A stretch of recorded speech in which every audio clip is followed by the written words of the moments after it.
नमस्कार, मैं हूं आरजू अंसारी और आप देख रहे हैं राष्ट्रीय जगत विजन न्यूज। छत्तीसगढ़ की सियासत में कैबिनेट विस्तार एक बार फिर टल गया है और वजह बनी है पार्टी के भीतर का असंतोष। 3 नए चेहरों को मंत्री बनाए जाने की अटकलों के बीच बीजेपी के ही सीनियर नेताओं का विरोध खुलकर सामने आ गया है।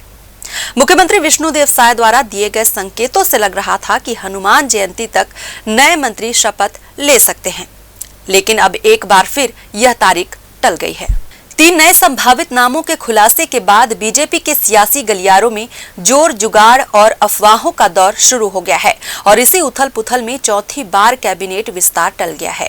सबसे ज्यादा विरोध गजेंद्र यादव और पुरंदर मिश्रा के नामों को लेकर हो रहा है। पार्टी के वरिष्ठ विधायक और पूर्व मंत्री ने खुलकर नाराजगी जताई है।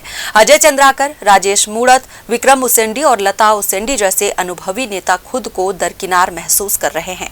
अमर अग्रवाल भले ही एकमात्र ऐसे नाम हो जिन पर खुलकर विरोध नहीं हुआ, लेकिन जातीय समीकरण और लॉबी का दबाव अब साफ तौर पर दिखने लगा है।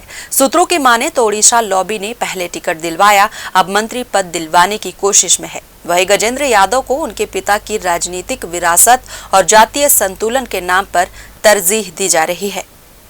अब सवाल उठ रहा है कि क्या इन विवादित नामों को शांत करने के लिए कैबिनेट की बजाय राज्य मंत्री पद से ही संतोष करना पड़ेगा। ये विरोध अब प्रदेश तक ही सीमित नहीं बल्कि दिल्ली दरबार तक पहुंच चुका है।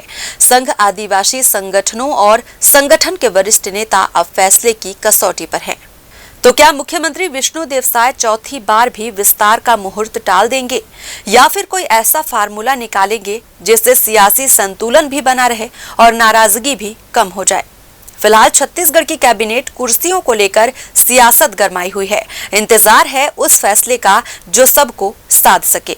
फिलहाल इस खबर में बस इतना ही। देश प्रदेश की खबरों से अपडेटेड रहने के लिए हमारे चैनल को सब्सक्राइब करें और नए खबरों के नोटिफिकेशन के लिए बेल आइकन को जरूर दबाएं। नमस्कार।